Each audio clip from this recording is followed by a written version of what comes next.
Hello student. So our question is, consider all three-digit numbers without repetition of digit obtained using three non-zero digits which are multiples of 3.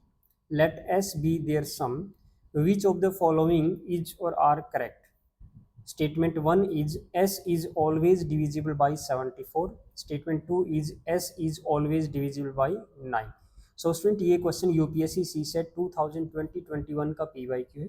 So question में क्या given है कि 3 से multiple जितने भी digits होंगे, non zero digits होंगे, उन सभी को यूज करके 3 डिजिट के जितने भी नंबर्स बनेंगे उन सभी नंबर्स का सम करने पर वो जो सम है उसको हमने एस एज्यूम किया है, और इस एस के रिस्पेक्ट में हमें दो स्टेटमेंट गिवन है यहाँ पे। स्टेटमेंट 1 इज कि एस यानी कि जो सम ऑफ देयर दीज नंबर्स जो है वो डिविजिबल होगा 74 का। स्टेटमेंट 2 इज कि S is divisible, always divisible by 9। तो आपको इन दोनों में से बताना है कि कौन सी स्टेटमेंट करेक्ट है। सो स्टूडेंट देखिए, सबसे पहली बात तो ये कि जो हम 3 डिजिट नंबर्स बनाएंगे, जो भी नंबर्स होंगे वो उनके जो डिजिट्स होंगे वो डिजिट्स क्या होंगे, 3 के मल्टीपल्स होंगे। तो सबसे पहले तो जो नॉन जीरो डिजिट्स है जो कि 3 के मल्टीपल्स होंगे तो वो क्या क्या हो सकते हैं नॉन जीरो डिजिट्स। तो सबसे पहला डिजिट तो 3 हो सकता है, उसके बाद 6 हो सकता है, उसके बाद 9। क्योंकि ये डिजिट्स ले रहे हैं हम, नंबर्स नहीं ले रहे, डिजिट्स हमेशा सिंगल ही होंगे, सिंगल डिजिट्स ही होंगे ये, ठीक है। तो इनको यूज करके जितने भी नंबर्स बनाए जा सकते हैं। अब देखो, इन 3 डिजिट को यूज करके 3 डिजिट नंबर ही बनाने हैं तो कितने नंबर्स बन सकते हैं। देखो, अगर हम ये परमोटेशन कॉम्बिनेशन का अगर आपने कंसेप्ट पढ़ा है तो वहाँ से भी हम ये चीज़ कैलकुलेट कर सकते हैं कि कितने नंबर्स बनेंगे। कि यहाँ पे 3 डिजिट्स है तो 3 डिजिट्स को यूज करके 3 डिजिट का ही नंबर बनाने तो कितने नंबर बनेंगे, 3 फैक्टोरियल, जो कि आ जाएगा आपका 6 नंबर्स बनेंगे। या आप मैनुअली भी कर सकते हो इनको अरेंज करके। देखो कैसे अरेंज करेंगे, क्या क्या नंबर्स बनेंगे।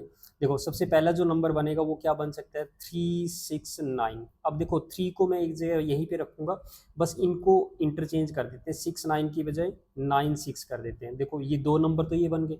अब मैं क्या करता हूँ, फर्स्ट जो डिजिट है उसको मैं जैसे कि 6 ले लेता हूँ, ओके। अब 3 9 एक नंबर तो ये बन सकता है, और 6 को एज इट इज रखेंगे, इनको इंटरचेंज कर देते हैं, 9 3 एक नंबर ये बन सकता है। 4 नंबर हो गए। अब 9 को फर्स्ट डिजिट ले लीजिए, 9, उसके बाद 3 6 एक नंबर ये बन सकता है, 9 6 3 एक नंबर ये बन सकता है। तो इस तरह से हम अरेंज करके ये 6 नंबर्स बना सकते हैं, और इन सभी नंबर्स का अगर हम सम करेंगे तो वो क्या होगा, आपका एस होगा, ठीक है। तो जब जैसे ही हम इसका सम करेंगे तो सम क्या आएगा, देखो जैसे 9 2 टाइम्स है, 9 + 9 18 हो जाएगा, 9 + 9 18 हो जाएगा। इसी तरह 6 भी 2 टाइम्स है, 6 + 6 12 हो जाएगा, 18 + 12 30। और फिर इसी तरह से 3 भी 2 टाइम्स है, 6, तो 36 का 6 हो जाएगा, यहाँ पे 3 कैरी बन जाएगा यहाँ पे, ओके। सेम इसी तरह से देखो यहाँ पे भी 6 2 टाइम्स है, 9 2 टाइम्स है, 3 2 टाइम्स है, तो सेम सम बनेगा 36, और ये 3 कैरी होगा तो 39 हो जाएगा, राइट। इसी तरह से फिर से 3 कैरी आ जाएगा यहाँ पे, इसी तरह से ये भी 36 होगा और 3 कैरी 39। तो इनका जो सम आएगा वो ये आ जाएगा 3996। अब आपको इसके रिस्पेक्ट में 2 स्टेटमेंट गिवन है।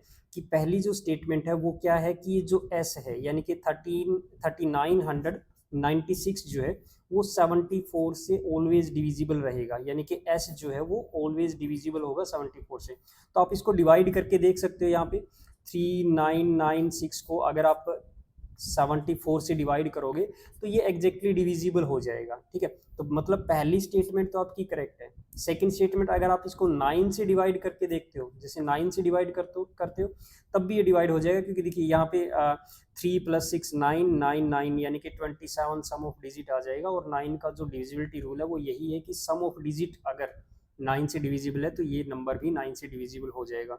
तो सेकंड स्टेटमेंट भी आपकी करेक्ट होगी, ओके स्टूडेंट। सो आपका जो आंसर होगा that will be option C, both statement 1 and statement 2 both are correct, okay. Okay student, bye, thank you.